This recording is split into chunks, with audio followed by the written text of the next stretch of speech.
ceritanya seperti ini ya Bang ya. Gimana? Jadi suatu ketika saya ketemu turunan.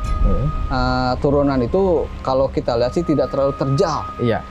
Tapi yang saya tahu cerita di situ tuh di sini banyak makan korban. Tahu-tahu sampai bawah kecelakaan. Nah di situ saya lagi proses mau dari ke Polsek ya. Iya. Dari Polsek itu saya lewat situ, saya di pinggir itu saya melihat ada sesosok perempuan. Dia itu sedang termenung kan. Di situ saya menghampiri, saya bertanya, saya pertama assalamualaikum dulu dan dia jawab waalaikumsalam. Oh, dia bisa mengucapkan salam. Iya. Salam. Terus di situ dia bilang saya pengen disempurnakan, tapi keluarga saya tidak mau menjemput saya di sini.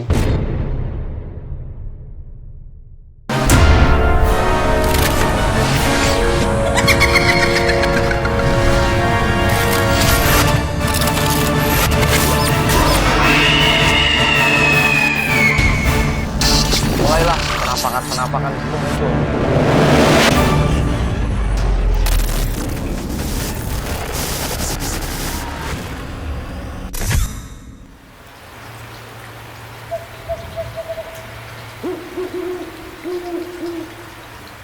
Assalamualaikum warahmatullahi wabarakatuh. Jumpa lagi bersama kami di channel Duduk Bareng Kang Wahyu.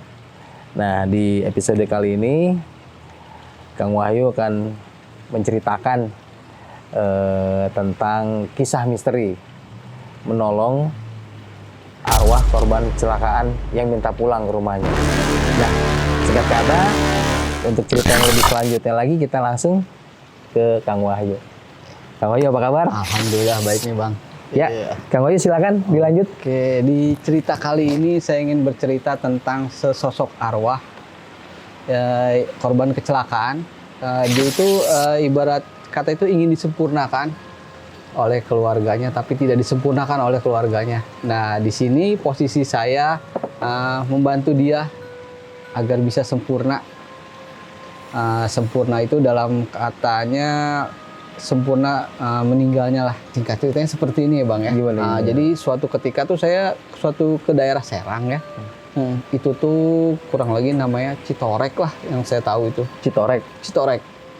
Di situ saya sedang berjalan lah. Tugas pekerjaan lah saya. Iya. Di situ pekerjaan. Suatu ketika saya ketemu turunan.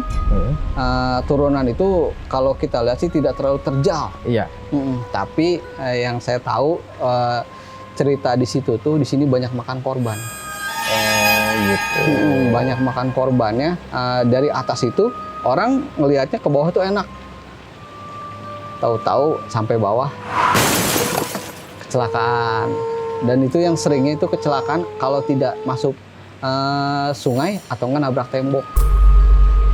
Nah di situ saya lagi proses mau dari ke Polsek ya. Iya. Dari Polsek itu saya lewat situ, saya di pinggir itu saya melihat ada sesosok perempuan.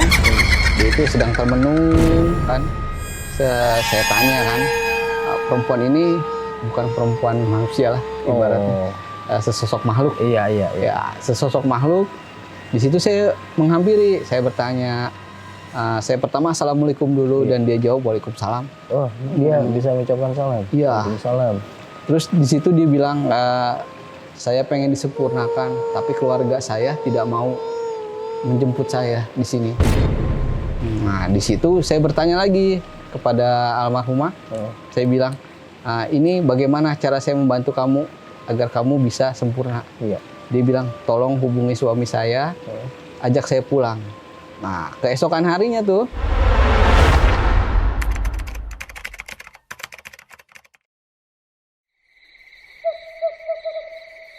saya ketemu keluarganya. Saya ketemu keluarganya karena pengen menyampaikan gitu amanat, karena ini amanat ya almarhum. Dan berkata, ayolah ajak pulang almarhum, kita sempurnakan. Karena dia di sana juga sudah tidak tenang. Iya. Jadi kayak arwah penasaran. Ngambang ya antara alam kubur, alam dunia dan alam akhirat. Iya, dia betul. masih ngambang di tengah-tengah ya karena dia korban kecelakaan. Nah, besok harinya saya temui keluarganya dan keluarganya itu bilang, ngapain katanya, orang yang udah meninggal ya udah meninggal aja, nggak ada kata menyempurnakan seperti itu. Nah, keluarganya tidak percaya dengan apa yang saya bilang. Saya bilangnya saya mengada-ngada ternyata. Kamu mau pengen kesini pengen cari uang aja ternyata. Oh gitu, Kang Bilangnya Wahyu saya buat nyari uang kan. niat nolong malah dianggap cari uang. Iya betul sekali. Nah di situ karena saya tidak dapatkan jawaban yang tidak menyenangkan, Iya. saya balik lagi ke tempat kejadian, tapi besoknya karena posisi sangat jauh dari Bogor ke Serang itu. Iya, iya. Ya, besoknya saya ke sana lagi. Saya berbicara dengan almarhum. Saya berbicara, ayo kita sempurnakan saja dengan saya, karena dari keluarga kamu saja tidak mau. Nah, dari situ almarhum mengiyakan. Iya. Ya udah, tolong dibantu sempurnakan saya. Terus saya bilang, apa yang harus saya lakukan? Dia bilang, ada satu benda yang ketinggalan di situ punya saya. Tolong diambil.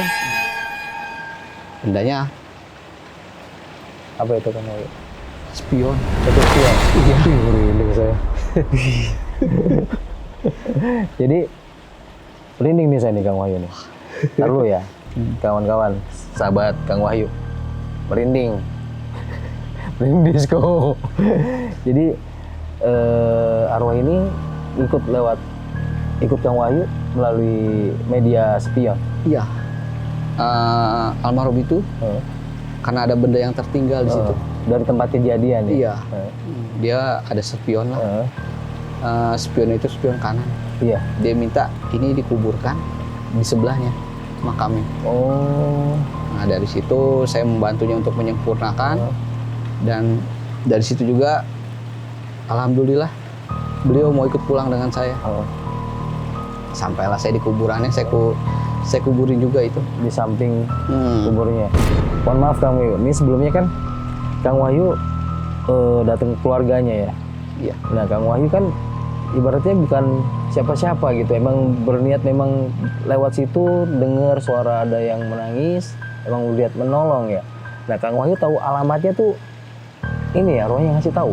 Karena saya tahu alamatnya, dia menunjukkan gitu. Oh, Rumah saya di daerah sini, patokannya seperti ini. Tapi tidak jelas, tidak detail gitu iya kan. iya. Nah Kang Wahyu, kalau dari ceritanya Kang Wahyu kan, Kang Wahyu bisa melihat makhluk kasat mata ya. Jadi kesimpulannya Kang Wahyu memang punya kelebihan untuk masalah itu.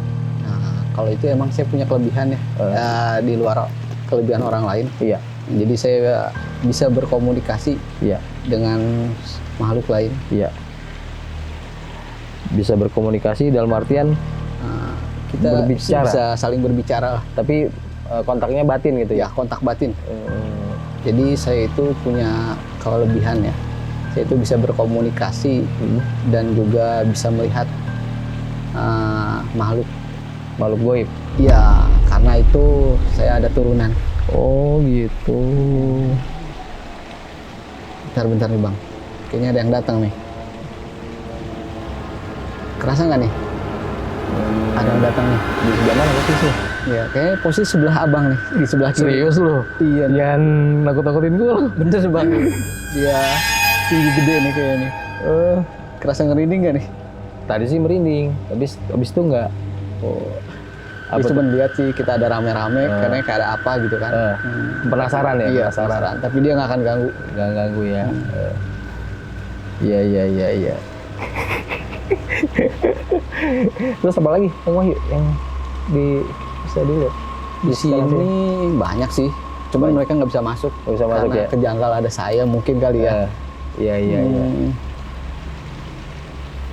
Jadi ini, jadi merinding disco, sahabat. Tapi Kang Wahyu kan pertama bisa melihat, ya kan? Bisa melihat, bisa berkomunikasi.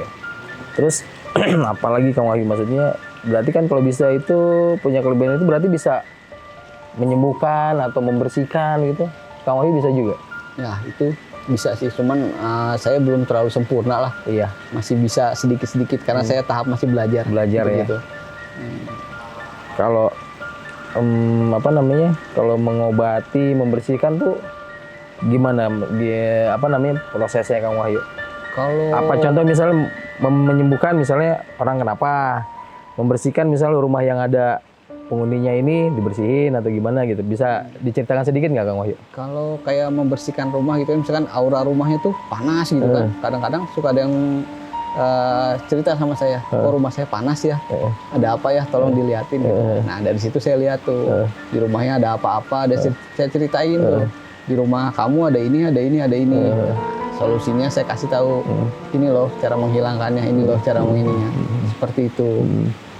Itu membersihkan, Iya, membersihkan rumah, atau mungkin kalau membersihkan apa, mengobati itu gimana, mengobati yang kemasukan atau apa, bisa juga Kang Wahyu? bisa juga.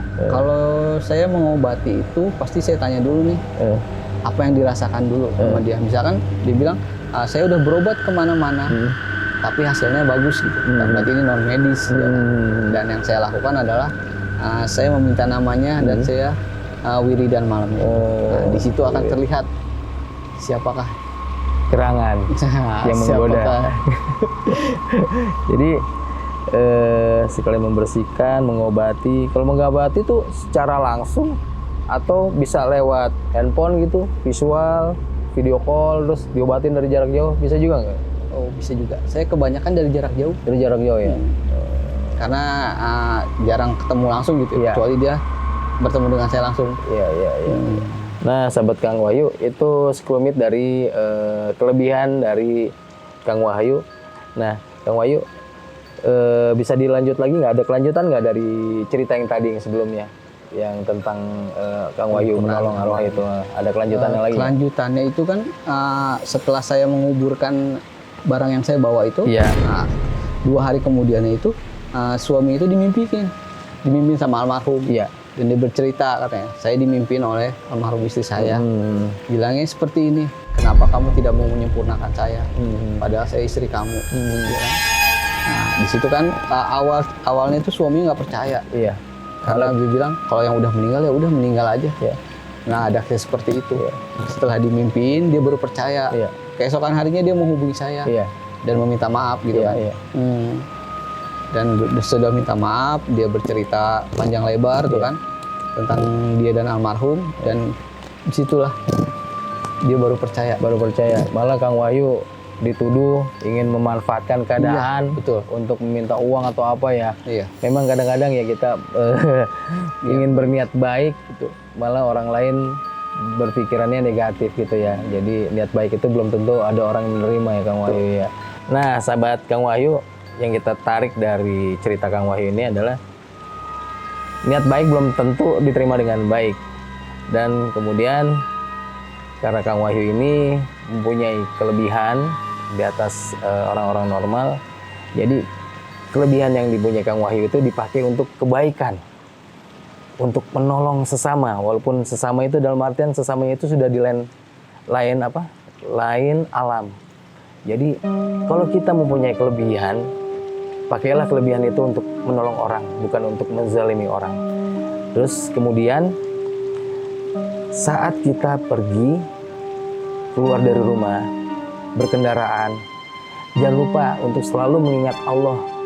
Di dalam hati kita itu selalu mengingat Allah, berzikir, dan jangan lupa berdoa agar kita selamat sampai tujuan, baik dari rumah ke tujuan, dari tujuan kembali ke rumah, agar keluarga kita di rumah itu menanti kita di rumah, kita datang dengan selamat. Nah, sampai jumpa teman-teman, sahabat Kang Wahyu, untuk cerita mistis kali ini. Jumpa lagi di cerita yang lainnya. Assalamualaikum warahmatullahi wabarakatuh.